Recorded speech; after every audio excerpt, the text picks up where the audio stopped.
We're coming tonight back to Matthew chapter 17. The parallel passages are in Mark 9 and Luke 9 as we deal with the Transfiguration. One last aspect that I wanted to highlight.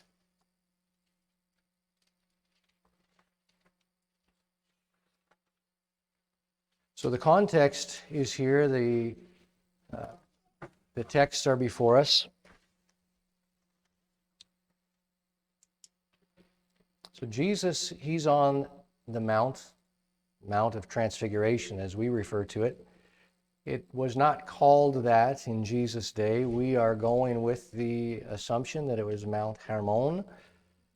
And that's, I think, the only time I'm going to say that word, because last week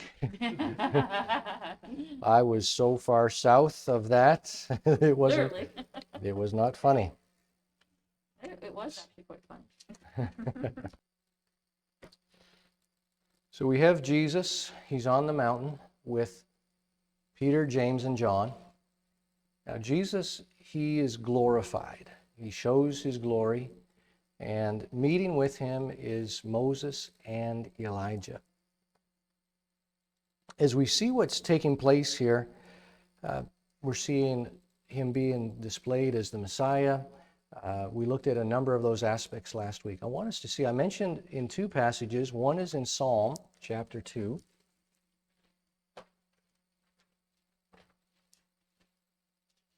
And verse 7. The other one also is in the Old Testament, but we won't look there just yet. So Psalm chapter 2 and verse 7.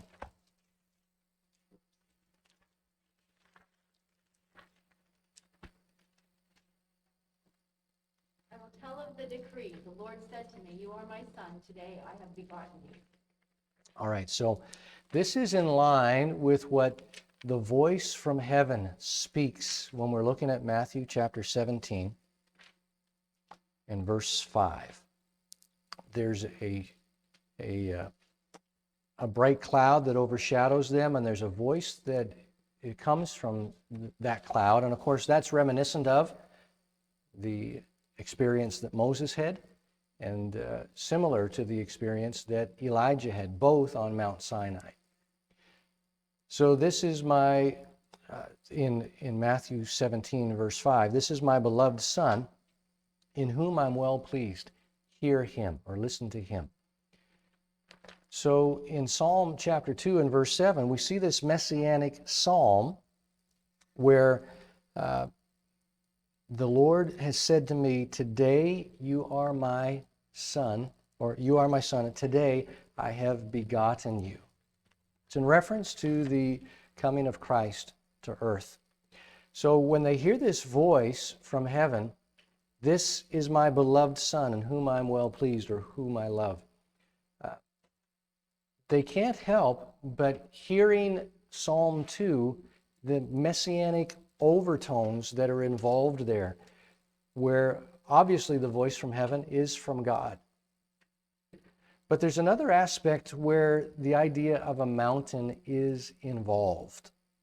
And I think it was mentioned last week, I think Melissa had mentioned it, regarding Abraham and Isaac on the mountain, Mount Moriah, in Genesis chapter 22. So I want us to go there for a moment.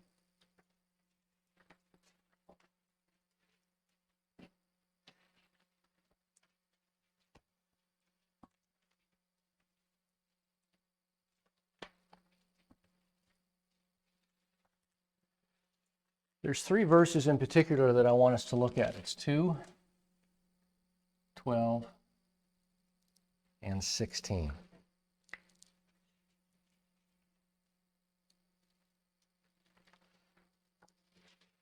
So to briefly summarize, just before we read that, Abraham has been told by God, "I want you to take your son and sacrifice him."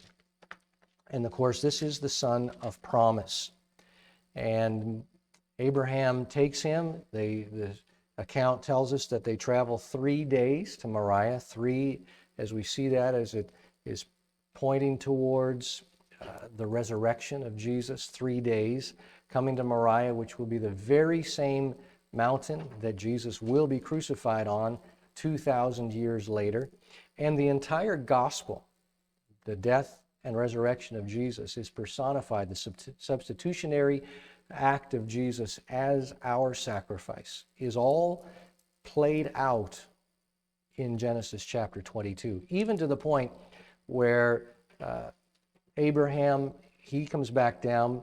We don't see Isaac spoken of, but we know that Isaac came back down with them when they went up. Abraham says, both my son and I will go up, and we both will return to you after we have worshiped.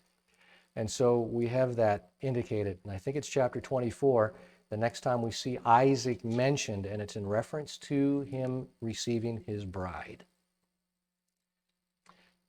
So let's have a look at these 3 verses. That just gives us a bit of an overview and context of what's taking place in Genesis 22. I do all 3. Yes, please. Then God said, take your son, your only son Isaac, whom you love, and go to the region of Moriah. Sacrifice him there as a burnt offering on one of the mountains I will tell you about.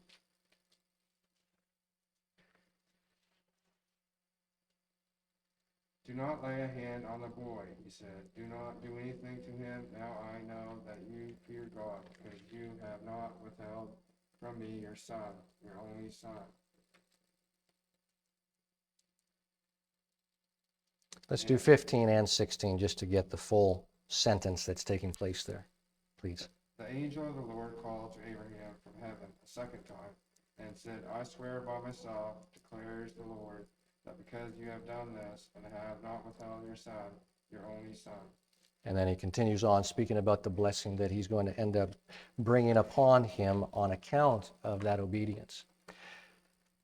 Notice 3 times we see what? What is the terminology that he uses? His son is only son. His son is only son. Is this his only son? No. So who else is in the picture? Oh, there's Ishmael. So there's Ishmael.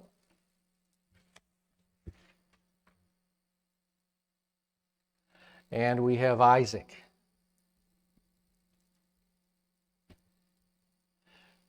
But 3 times, Isaac is referred to as your son, your only son. What is that referring to? How could he say that if there's 2 and Ishmael is already, he's older than him, so he's been around a while longer. How can he be the only son? Isaac is the son that God promised him. Ishmael is the son that Abraham and Hannah had. Abraham and Hagar. Hagar. Yeah. Sorry. I knew, I've never done that, so. Of course not. Sorry. No, nothing to be sorry about at all. Believe me. All right. If I ever give you a hard time, all you gotta do is Horeb. you just bring Horeb, because I do a horrible job at times. All right. So he was the son of, you know what? Let's not mix those 2 together, as it will indicate as though it's.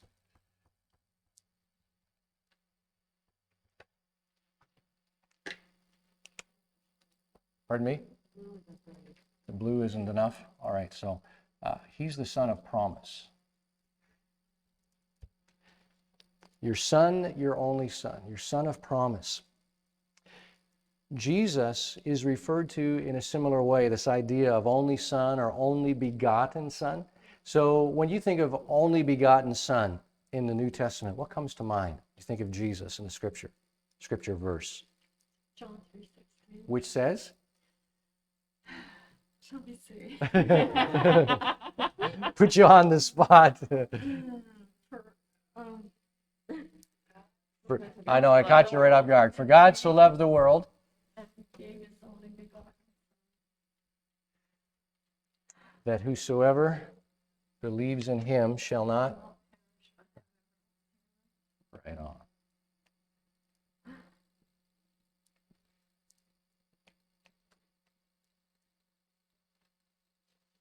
All right, there we go. So there it says his only begotten son. the idea of only begotten is not that it's the only one that's been born or something like that. It literally means unique, one of a kind. That's the idea of your son, your only son. And Jesus, of course, is the son of promise. Or the son of God, but he's the son of son. Your head was down, so you didn't see me pointing to the. He's the son of promise. Yes, I was writing something. Exactly. So head was down, you weren't able to see that. But with this idea of your son, your only son, the unique son, and they would have been extremely familiar with the Isaac and Abraham account.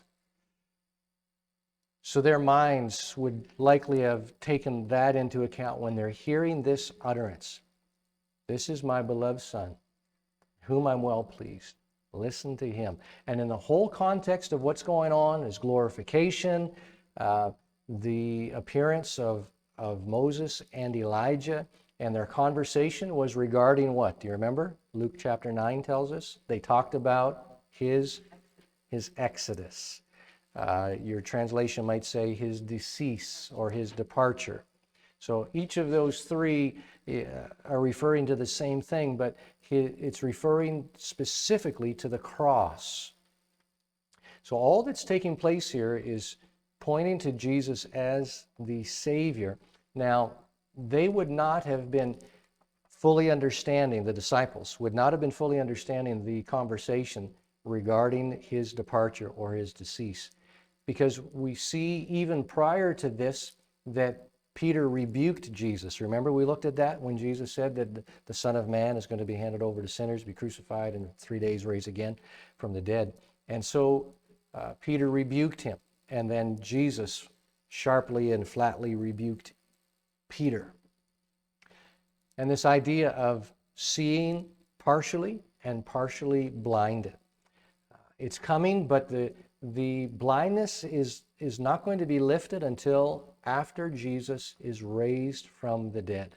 They cannot. They don't have the capacity. They don't have the capability of understanding it until Jesus opens up their understanding, opens their minds, so that they can receive it. So this is what I wanted to conclude that aspect regarding, showing the fullness of this picture, that it's more than Jesus was showing or revealing his glory, but he was showing an aspect of his kingdom, but the kingdom would not be fully realized until he returns again, till his second coming. So with that, let's come back to our text. And I'd like for us to go, let's keep Matthew 17 open. We're also going to be taking a view at Mark 9 and Luke 9 to some degree.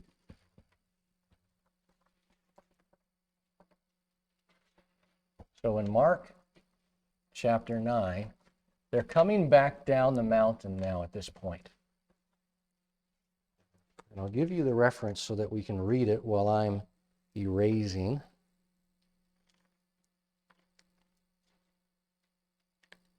Let's have a look at verses. It's a lengthy aspect, so I think what I'll get you to do is start reading in verse 14 of Mark 9, and then I'm going to indicate spots that I might say skip down to a certain verse, okay? Start now. Yes, please. When they came to the other disciples, they saw a large crowd around them, and the teachers of the law arguing with them. As soon as all the people saw Jesus, they were overwhelmed with wonder and ran to greet him. "What are you arguing with them about?" he asked. A man in the crowd answered, "Teacher, I brought you my son, who is possessed by a spirit that has robbed him of speech. Whenever it seizes him, it throws him to the ground, and he foams at the mouth, gnashes his teeth, and becomes rigid. I asked your disciples to drive out the spirit, but they could not." "You unbelieving generation," Jesus replied, "how long shall I stay with you? How long shall I put up with you? Bring the boy to me." So they brought him, and when the spirit saw Jesus, it immediately threw the boy into a convulsion. He fell to the ground and rolled around, foaming at the mouth. Jesus asked the boy's father, "How long has he been like this?" "From childhood," he answered. "It has been throwing him into the fire or water to kill him. But if you can do anything, take pity on us and help us." "If you can," Jesus said. "Everything is possible for one who believes." Immediately the boy's father exclaimed, "I do believe. Help me overcome my unbelief." All right, let's stop there. So the disciples and Jesus have come back down the mountain. And to bring back an idea, I know you don't have it before you, but I'm bringing it up online because it is working online. So if you can recall the idea, the picture of where Jesus was on the Mount of Transfiguration at Mount Carmel, and now he's descended the mountain. One thing to keep in mind, although that mountain is over 9,000 feet tall, it doesn't mean that they went to the very summit. It just meant that they went up the mountain that was very high. So I remember my father, he said before how there was one time where he fell off of a 30-foot ladder, and people that hear him tell that story, they're like, "Oh my, did you get hurt?" And he says, "No, it wasn't too bad. I was only on the first rung." So, well, thank you for laughing. I'll pay you later.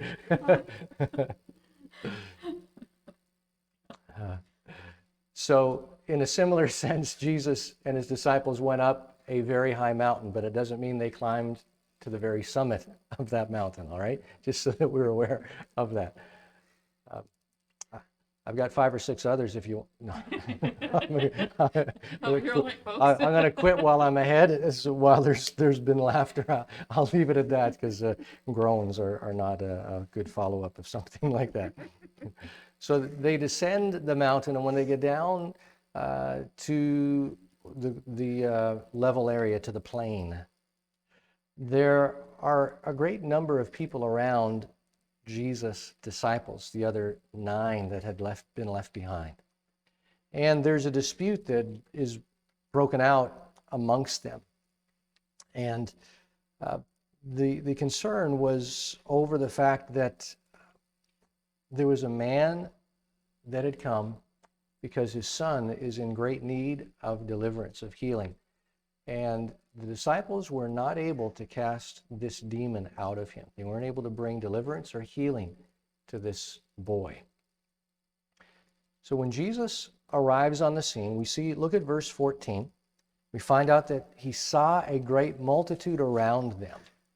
But remember, when Jesus performs healing, since Matthew chapter 12, and the rejection by the leaders, the religious leaders of Israel, his miracles now are being done on a private or personal level.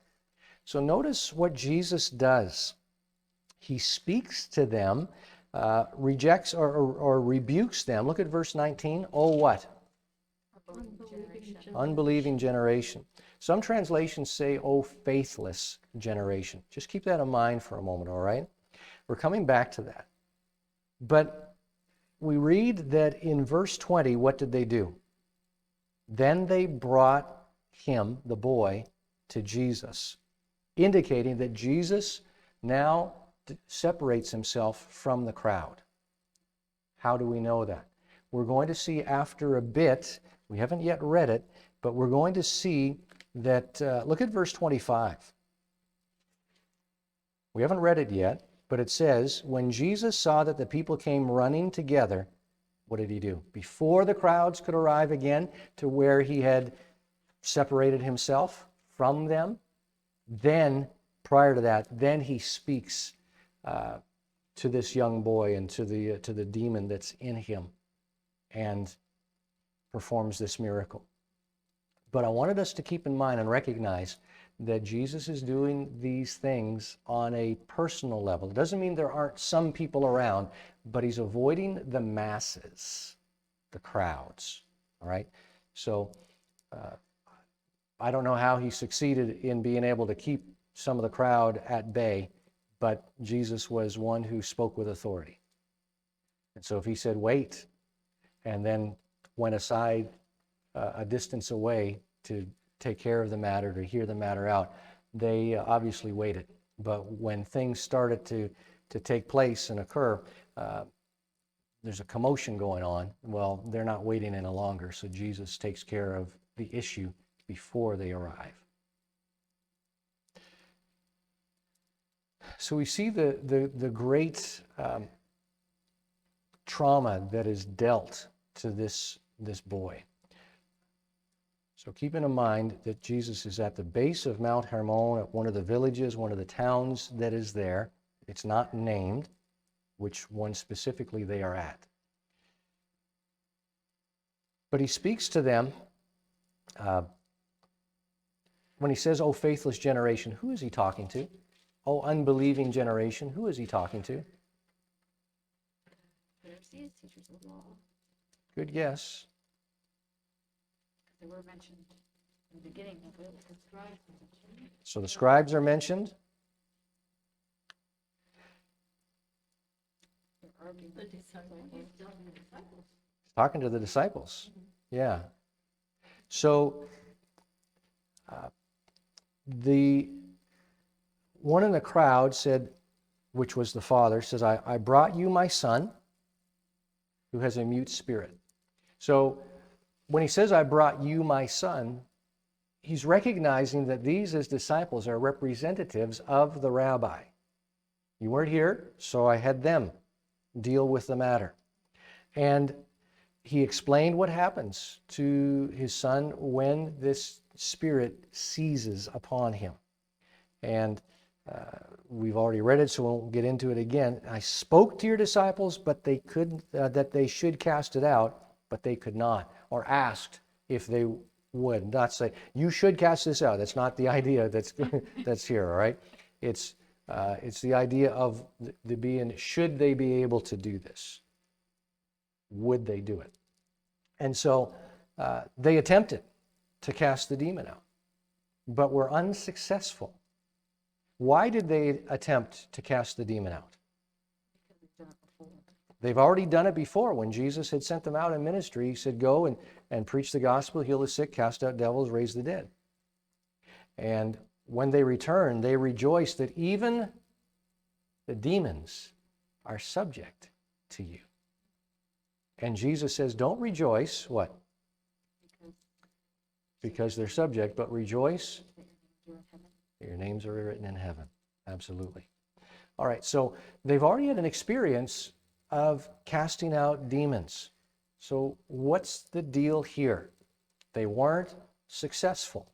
And so Jesus turns to them and says, "Oh, you unbelieving generation." So he speaks to his disciples, and there's possibly others that are gathered around that had been following him on a regular basis, that he could have been speaking to them as well. But we know for sure he's speaking to the 12, or to the 9, because the Peter, James, and John weren't there. But had they been there, would they have had been more successful? Probably not. Probably not. Probably not. Good observation. So you can almost sense this from Jesus. But he has them there in order to teach them. That's important for us to recognize.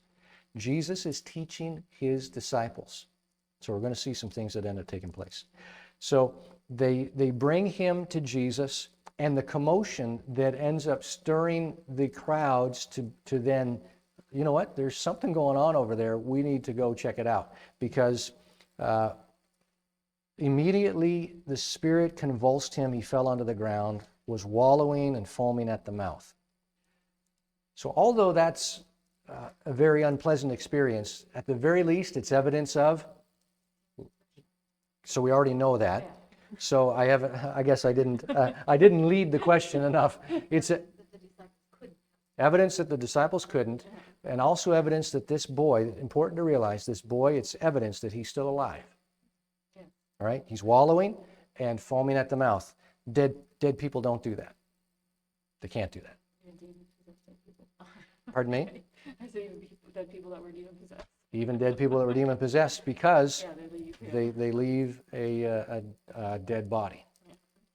So that's an important thing for us to keep in mind. All right, we're going to come back to that idea, that concept, shortly. He wants to know how long he's been like this, and he's not asking so much for his own knowledge and his own understanding, because Jesus, Sorry. he knows there's some things that he withholds himself from knowing or accessing his omniscience, but the things that he knows, he knew their thoughts, he knew people's thoughts and so on. Why?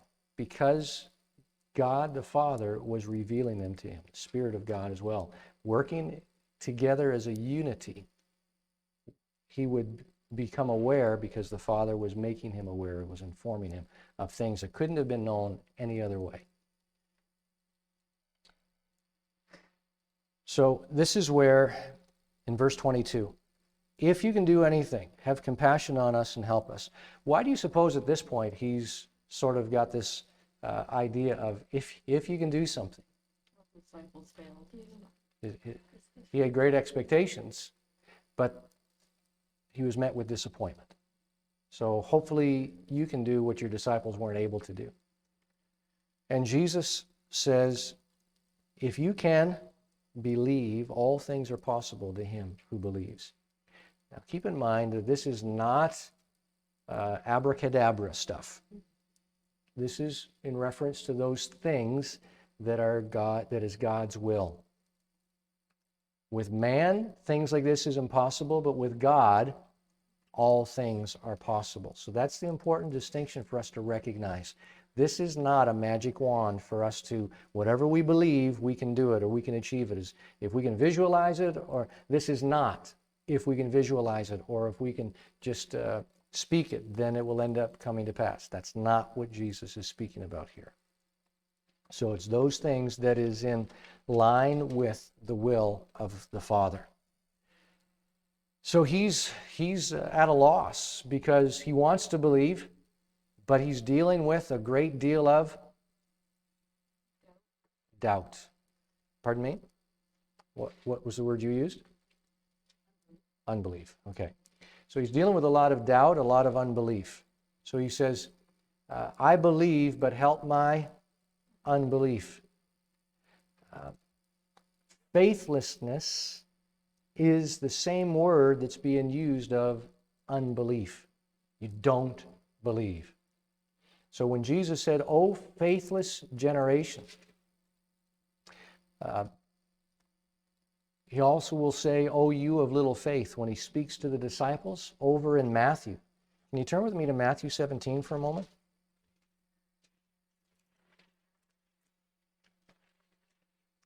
Matthew 17, and I want to look at verse 20.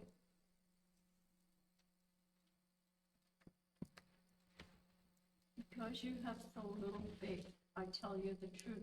If you have faith as small as the mustard seed, you can say to this mountain, move from here to there, and it will move. Nothing will be impossible for you. So what did it say? Jesus said, because of your... Because you have so little faith. Okay, so because you have so little faith. See, the disciple says, why couldn't we cast it out? And Jesus here says, because you have so little faith. That's a difficult translation in English for us to hang on to, because it's the same word here that's being used where the man says, I believe, but help my unbelief. The same idea as little faith. The word in the Greek is apistia. It means disbelief. So if I disbelieve something, it means that I don't believe. It's different than little faith, as you and I would understand little faith. Because Jesus says it's because of your, in one translation, so in this translation, because of your little faith. But what does Jesus say right on the heels of, it was because of you had little faith?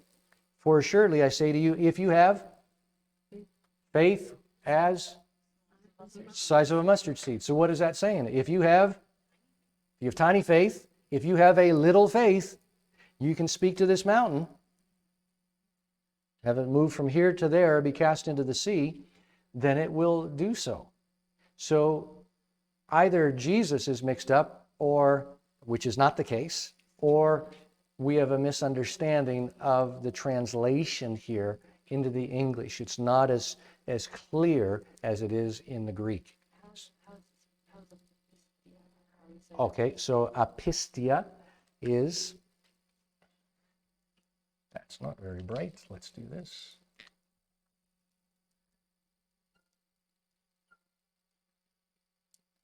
Apistia.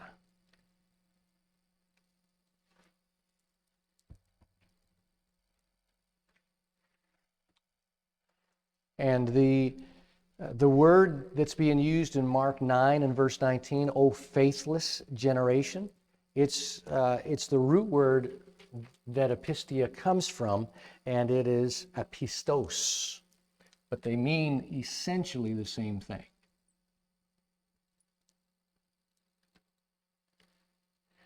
And it literally means unbelief.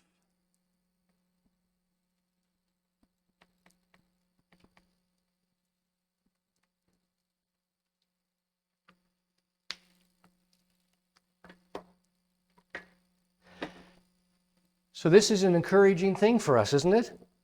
There's a difference between unbelief and little faith.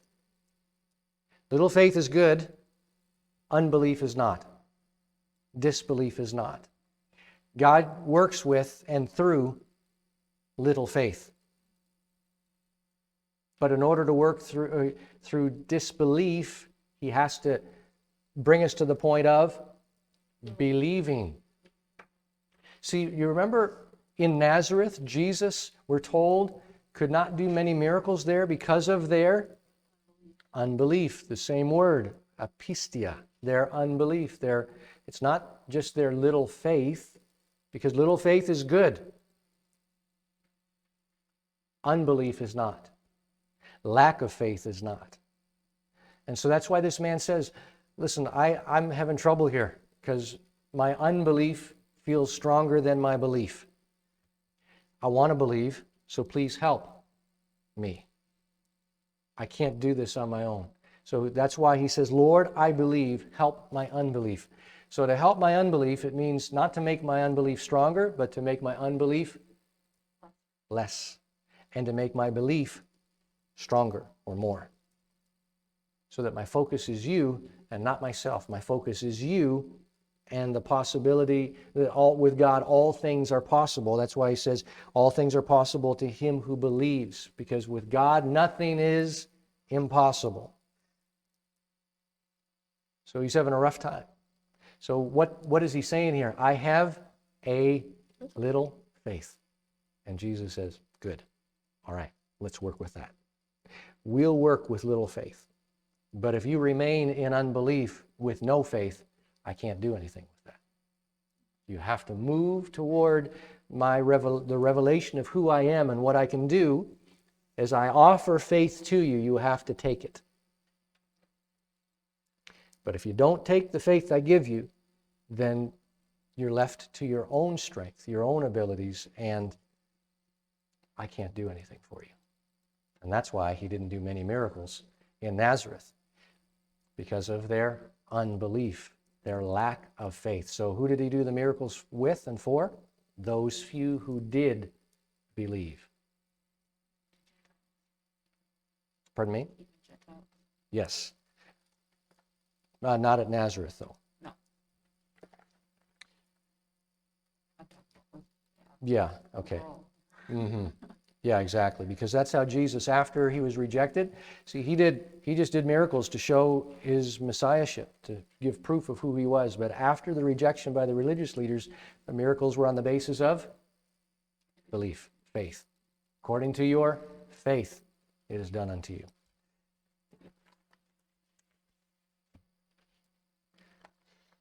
So as we continue to look here, so coming back to Mark chapter 9, Jesus sees the people running together. And why were they coming? Was because of what we saw in verse 20. The Spirit is convulsing him. So there's a commotion going on with this boy. And so they want to come. So they've rejected or ignored whatever Jesus has told them, and now they're making their way over to see what's taking place. And as Jesus sees this, he takes care of the matter before they get there. So Jesus rebukes the unclean spirit, saying to it, "Deaf and dumb spirit, I command you, come out of him and enter him no more." Can we do verses 26 to 29, please? And after crying out and convulsing him terribly, it came out, and the boy was like a corpse, so that most of them said, "He is dead." But Jesus took him by the hand and lifted him up, and he arose. And when he had entered the house, his disciples asked him privately, "Why could we not cast it out?" And he said to them, "This kind cannot be driven out by anything but prayer."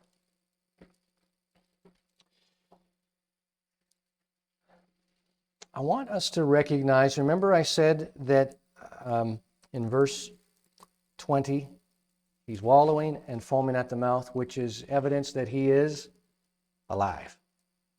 Look what happens in verse 26. When Jesus rebukes the unclean spirit, the spirit cried out, and what happens to the boy? Convulses, and the spirit came out of him. But there was nothing that they could see to see a spirit leave, right? It's like the wind. But only evidence thereafter that it had gone. But immediately thereafter, what did it appear? It appeared as though he was dead. So the boy, Jesus has spoken and rebuked this unclean spirit. The boy goes wild, and then he becomes limp, like as though dead. And it doesn't mean they knew he wasn't dead, but he looked like it. It was, is he dead? That's what's going on here. I don't know. He looks dead. What does it give the appearance of, first off, concerning Jesus' interaction now with this boy? It almost gives the appearance that Jesus failed. Doesn't it? If he's left and it looks like he's dead, it gives the appearance, at first glance, that Jesus failed at this. And what do we remember back at Bethsaida before they came up to where they are now? What happened back in Bethsaida? Let me trigger your memories for a moment. Jesus had fed the 4,000 in the Decapolis. Then they went across to Magadan or Dalmanutha or Magdala and had some interactions there. Then they went over to the other side of the sea to Bethsaida and had an interaction with a man there before they went on to Caesarea Philippi. And the man there, Jesus spit. Do you remember? Oh, yes, but on Zohar. Spit on his eyes. And what happened? I can see, Partial. but only partially. I can see men walking like trees. And then Jesus touched him a second time and he could see clearly, right? So that was the last miracle Jesus did before they made their trek northward to Caesarea Philippi. And now that they're in Caesarea Philippi, Jesus has gone up the mountain, he's come down, and his next interaction that we have recorded of a supernatural sign or a miracle is this boy. So twice touched for the man in Bethsaida to see, now a boy, and he looks like is his power running out? That's not my question to you so much, but it's good for us to answer. It's put yourself in their shoes for a minute, because this is not new to us, because we've been living with Christ. We've been following Jesus for decades. More than 10 years, 20 years? And we've read this account several times, right? We know how it plays out. We know what happens. The disciples didn't know what was next. They weren't reading this like, oh, I know what's next. He's gonna take him by the hand and he's gonna get him to stand up and he's alive. They don't know that. So for them, what's going on with the rabbi? What's going on with the master? They're probably not saying it, but no doubt thoughts are going on. Bethsaida, like every other miracle up until then, it was complete. It was just boom, and it was done. Bethsaida, man, touched twice in order for him to be healed. Now this boy, we weren't able to cast it out, and now Jesus does this, and is he dead? What's going on? I'm belaboring the point for a reason. And I want us to see a picture of the cross here.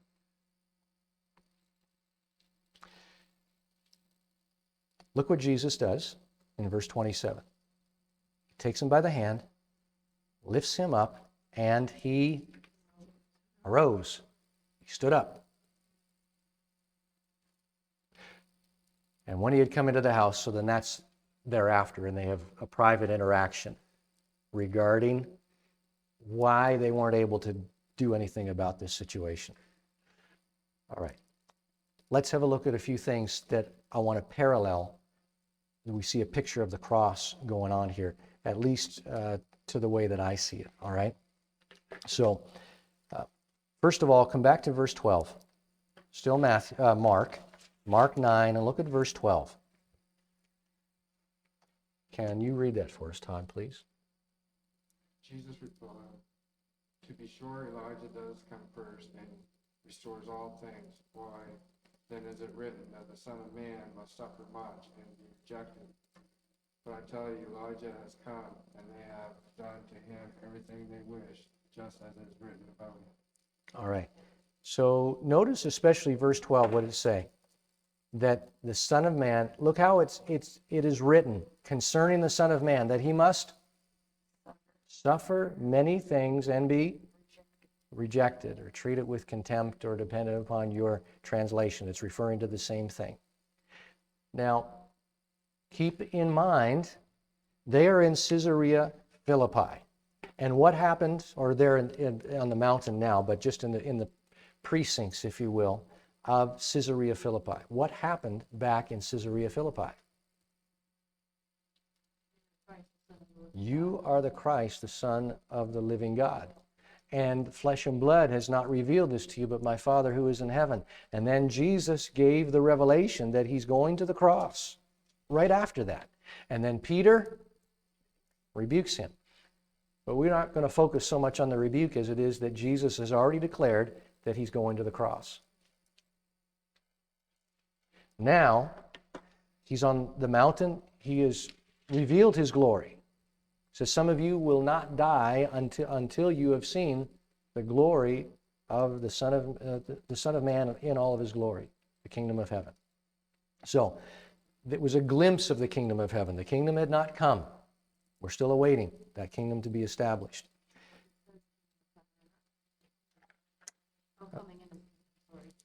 Yeah, they'll not taste it.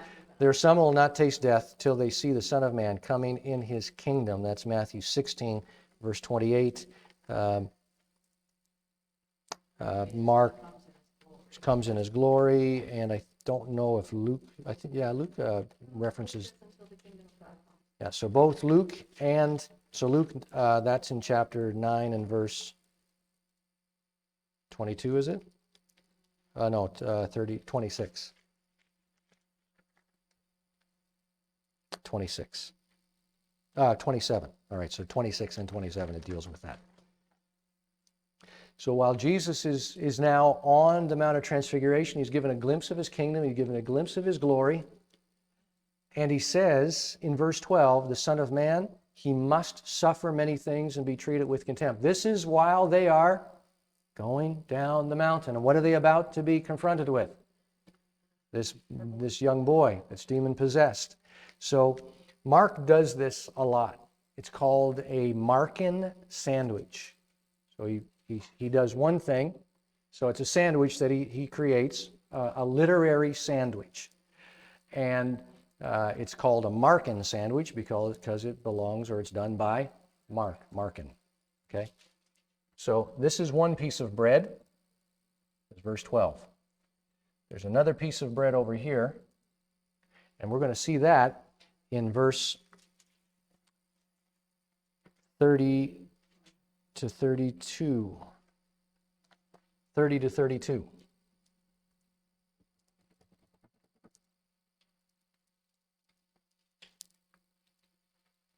And Melissa, could you read that for us, please?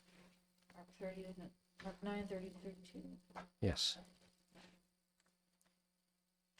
They left that place and passed through Galilee. Jesus did not want anyone to know where they were, because he was teaching his disciples.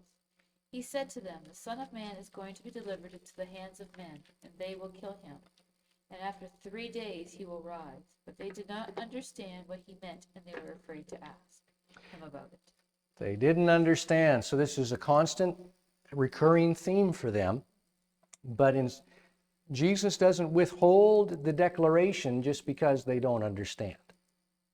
And even though he knows they're not going to understand, he's telling them in advance so that when it happens, they will know that he's not just trying to put things together. See,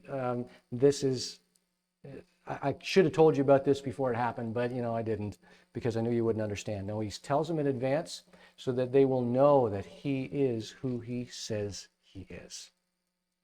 So that's the other side of the sandwich. So what's in the middle? The meat of the sandwich is what takes place with this boy, but specifically in the context of verse 12 and verse 31, because 31 is the main aspect there of what Jesus is referring to. So you see that they're two pieces of bread. They're the same thing that he's talking about. So let's look at a couple of aspects. Look at verse 18. What do we learn about this? Look at the last, what the Father says, the last sentence there after he talks about his boy and what happens to him. What did he say about the disciples? They couldn't drive out the spirit. They couldn't drive out the spirit. They couldn't help the boy. And they couldn't stop the cross. They couldn't help the boy, and they couldn't stop the cross. Remember, what did Peter do even prior to this? No, this shall never happen to you. But Jesus speaks it again in verse 12. He speaks it again in verse 31. And they couldn't stop the cross. They didn't understand what's going on with the boy, and they didn't understand what's going on concerning the cross. It's an insurmountable problem for them. The boy, it's an insurmountable problem. The cross, it's an insurmountable problem. They didn't see it as a solution, did they? They didn't see the cross as a solution. They saw it as a confounding thing and a conflicting thing. It confounded them because they didn't understand. It was a conflicting thing because it didn't make sense. No, you're the Messiah. You're going to lead us into victory. So how can that be if you're going to die? No, you are going to triumph. Well, yes, he's going to triumph, but it's going to be by means of the cross. So they didn't have faith for this particular event. O faithless generation, verse 19. So faithless means that they're without. It doesn't just mean that they have little faith, as we spoke about. It means they had no faith. And concerning the cross, they had no faith. They were faithless concerning the cross. They didn't understand, and they were afraid to ask him what it was all about. All right, let's have a look at the convulsing that takes place in verse 26. The Spirit cried out, convulsed him greatly, and came out of him, and he became as one who is dead. So that many said, he's dead. He's dead. Isn't that a picture of the cross? Jesus didn't convulse on the cross, as it were, as though he was taken control of by another. because he was very much in control. But it wasn't that he looked as though he was dead, but literally he was dead. And to all around, this is a failure. He failed. You remember the two on the road to Emmaus? We had hoped that he was the Messiah. But our hopes died with him. Did Jesus fail here with this anticipated miracle? Did the demon win? Did this unclean spirit win? We know the answer to that, but they don't. Not yet. They don't know the answer yet. The cross.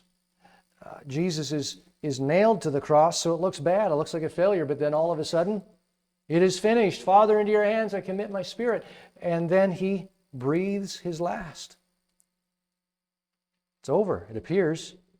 But the apparent failure gave way to tremendous victory. The word convulsing, it means to convulse, but it also means to tear or lacerate. So the word to convulse means tear or lacerate. And isn't that what happened to Jesus?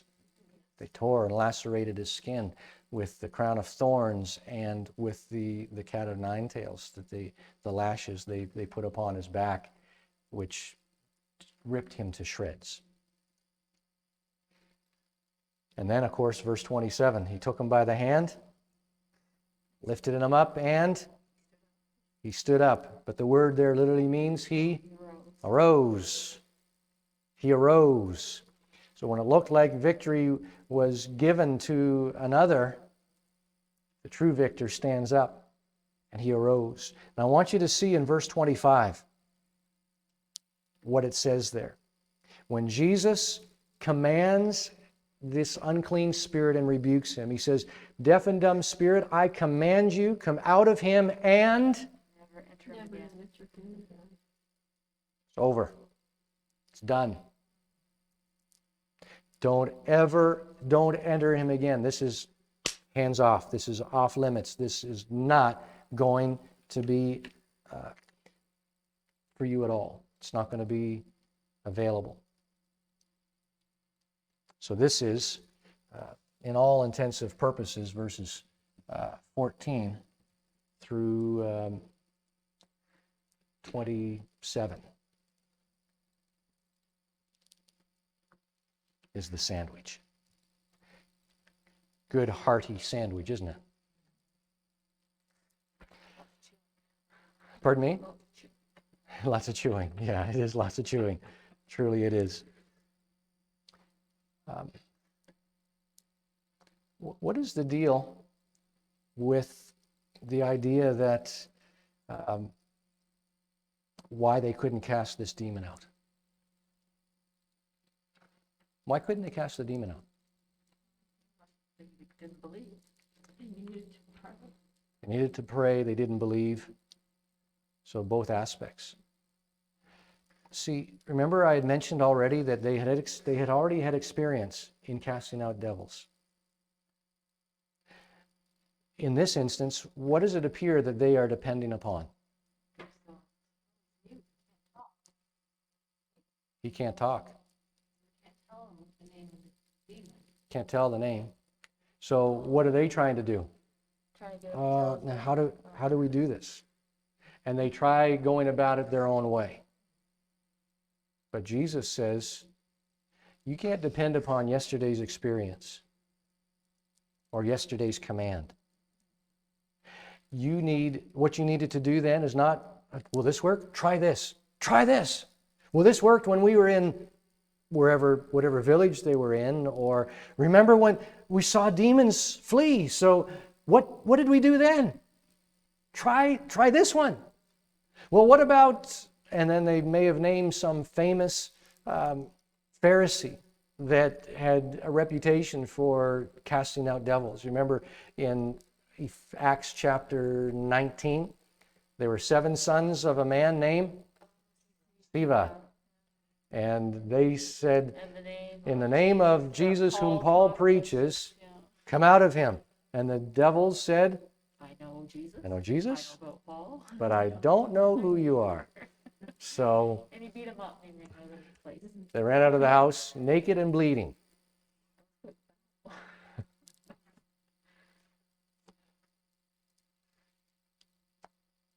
See, these disciples, they didn't what? Jesus said they were faithless in this regard. It doesn't mean that they were without saving faith. Yeah. All right? It's talking about their believing that God would do something for this young man. They're like, it's not working. We don't know how to do it. So maybe God doesn't want to do it or can't do it, or we just don't know the right key, and Jesus tells them what they need to do. This kind only comes out by prayer. What does this mean? Waiting on God. Lord, I don't know what to do here, but you do. And it really harkens back to Joshua when they're going to conquer the land. Keep in mind that the Gospels are a picture of, or a working out of, on the backdrop of Exodus. And what was the purpose of the Exodus? It was to deliver the people from death to life and bring them into the promises of God. And they were to come into the land of promise, which speaks of the promises of God, and to possess it, to possess this inheritance. And in order to possess it, they had to dispossess the inhabitants thereof. But it wasn't just by going about it according to their own understanding. It was by going as God directed them every step of the way. So it wasn't doing today what we did yesterday because yesterday worked. So we had God directing them in Joshua chapter 5. Jesus himself appears to Joshua, and Joshua, after being told, take your sandals off, the place you're standing on is holy ground. Because although Joshua didn't recognize this, who is standing before Joshua? Jesus, the ultimate Joshua. So Joshua is standing before his shadow, or the type, Joshua, the commander of the Lord's army. And take off your sandals, the place you're standing is holy ground. And he did, and he worshiped. Well, we don't have the details of what took place beyond that, except we know that when we come to chapter 6, that Joshua has a battle plan now. And how does he have a battle plan? Spend time with Jesus. And the battle plan makes no sense to the natural mind, does it? March around the city, make sure that the priests are going ahead of you with the Ark of the Covenant. And keep in mind, when the Ark of the Covenant was going ahead of them, they did not see the Ark of the Covenant as far as the gold and the cherubim and so on. What did it look like? A big lump covered by a very colorful red, purple, and scarlet curtain. They didn't see the ark. They saw the form of the ark as it was covered over by the curtain. But it represented the presence of God, and they were to keep 2,000 cubits, I think, between them and the next people, which is about 1 kilometer. Do I have the right number there? My answer Kenegdu is going to check that out for me.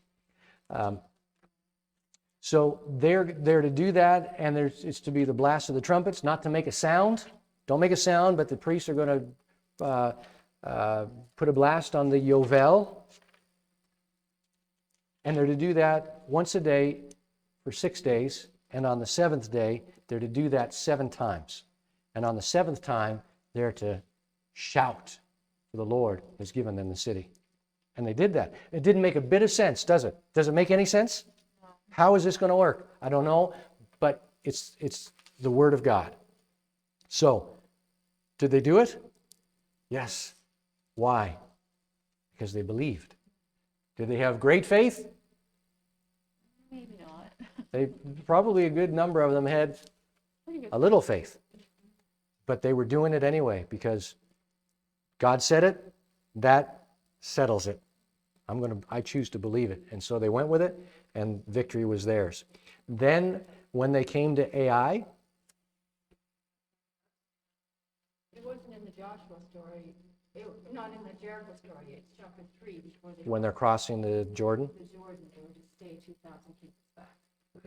no indication of what the distance is when they're marching. 900 meters. So I suspect that that distance was probably kept for this reason, so that there was a distance between the holy and the common. And secondly, so with that distance out ahead of the rest of the group of fighting men, they're not seeing the backs of the heads of the people in front of them. They're seeing just over there is the ark. Just over there is the presence of God. And we're following the presence of God. I'm not following you. I'm following God. See the difference?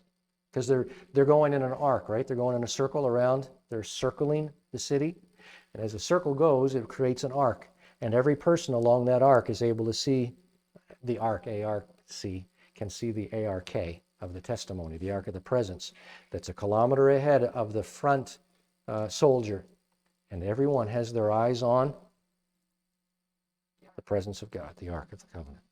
Do you see the difference?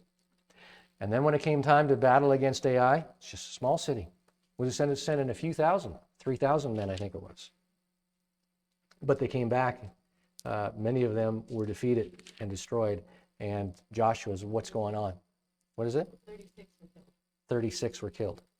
And they're coming back, and Joshua gets on his face before the Lord. What is it? Have you left us? And the Lord says, get off of your face, because there's sin in the camp, and you haven't done things. You have not waited on me as to how to go about this business. So they take care of business in the camp before they take care of business against the enemy. And then when they did it against the enemy, they had to follow the direction of the Lord again. And then when the Gibeonites came, local people put on a disguise and to make it appear as though they've traveled from a great distance, having heard the fame of their God and this people, and they wanted to make an agreement, a covenant. But instead of waiting on God, they made an agreement with them first. And God rebuked them. So on and on it goes. So do you see that this is a picture for the disciples and a picture for us, that what worked yesterday, and it doesn't mean that God runs out of ideas or he can't be trusted. It just means that we can't go on our experience from the previous time, even if it was when dealing with this person's situation, doesn't mean this person has the exact same situation, the exact same whatever they're dealing with. Okay, we'll deal with it the same way. Because the Lord will give direction to us in different ways for each specific situation that we encounter. So we need to wait on God. That's what it means comes out only by prayer. I know, I remember hearing a thing where this church and community prayed, and God showed them to get a bus. And then so they got a bus, and then there was a great revival. And the other churches, we got to get on board with this, and it didn't work for them. So another church, they got a bus, we should get a bus too. Yeah, and it didn't work for them like it did with the others. So. Yeah, because God has different things for different people. It's like what Jesus said in John chapter 21. He told Peter, this is by what way your death will glorify me. And Peter turns immediately to John. What about him?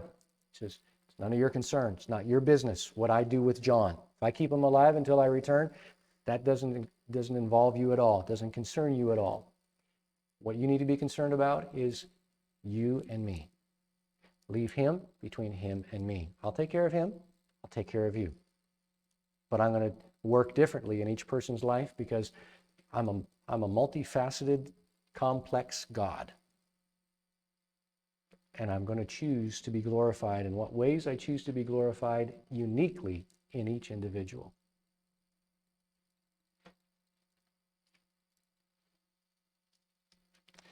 Well, we saw that they had made their way in verse 30. They departed from there and they passed through Galilee.